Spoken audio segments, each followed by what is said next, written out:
Hey everyone, it's Nicholas Wilton at Art to Life. And past couple days and for the next 4 or 5 days, we're all in this free Art to Life workshop. And we're talking about right now design. So I'm going to talk about more about design here. Um, Jump into this. There's a link below. Go watch that. It's super cool training I put together. But I'm going to talk about more in a continuation of around design in today's vlog here. So the thing with design is you kind of have to rise above your picture somewhat, and it's about looking at the whole thing. And what I want to tell you about today is if you can keep that idea of like the 30,000 foot view when you're evaluating the differences in your design, meaning big scale. So I'm going to talk about scale today.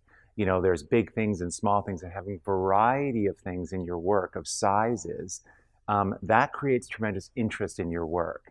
Any differences that we can experience, differences of color, differences between spontaneous and controlled, and you know, in design, big things, small things, thin things, fat things, putting those together in your work, regardless of whether it's abstract or realistic, it makes it really interesting and more exciting. However, one of the tendencies people have is to look at their picture. You know, if you have your painting here and or your art or whatever, and you tend to focus, you know, your eyes on one part, you know, like here or here or here. And I want you to remember now, I want you to start thinking about the whole picture. So there's two views. There's come in close and look at parts of it, and then there's looking from a distance. And when you're thinking about design and when you're beginning the painting and when you're trying to strengthen it, it's that distant view that you want to go after, that loud conversation, the things that are you can see really clearly from a distance. And those are the big changes. So I have some shapes here. And these are squares and they're different sizes. And this is definitely feels like, you know, there's variety. This is a large shape and this is a smaller and smaller. And the difference between this one and this one is quite a lot. This is quite small. And one thing that when we make our work, we tend to begin this way and we've got differences, but often we can take them further and we can push things further than we do on the first go. It's coming back multiple times because now when I look at this, it's like this felt really big when there was nothing else on here. It felt like there was a big square. But then when I have more things in here, and yes, they get smaller, this doesn't feel that much bigger. If I want to, so I'm going to make this even bigger. And I just want to point out that this idea of understanding how to take it further comes from looking at everything in totality, stepping back and saying, wait a second, I can make this more exciting. So let's do that. And I want to show you something that's interesting that happens as a result of it. We muster up our courage and we go in and say, you know what, I'm going to make, you know, I wanted to show scale in this painting. I wanted to show something big. So I'm going to make this really big. I'm really going to go for it here, you know. And again, there's no way I would have painted this large in the beginning, okay? But so now I've really gone for it, you know, and I've made this really big.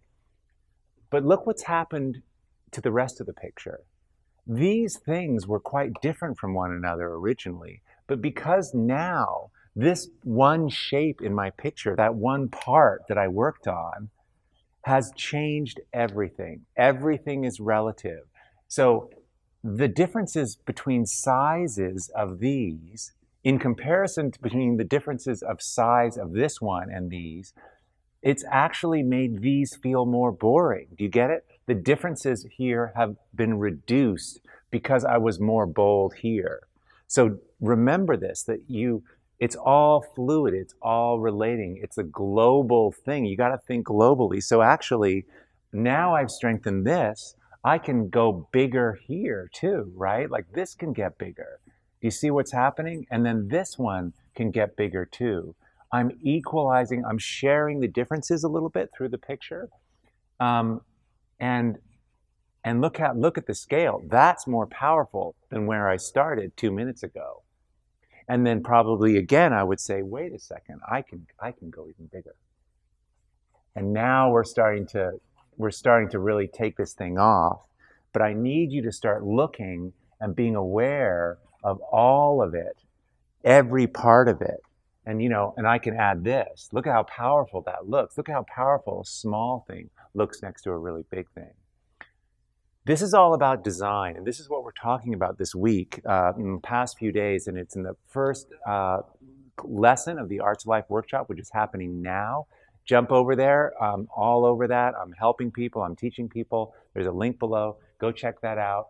It really relates. This is part of this idea of design. And it's really important to get how changes to one part affect the other parts. Okay, I hope that was helpful. Leave a note in the comments, or better yet, hop on over to the design #1 lesson, and I'll see you in there. And we got some great stuff coming out the rest of the week, and we're going to be diving into value and all kinds of things this week. So get on that. Join the free Arts of Life Facebook group for sure, because that's where I'm doing some supplemental teaching this week, and I hope to see you in there. Okay, have a great Sunday. I'll see you soon. Thanks.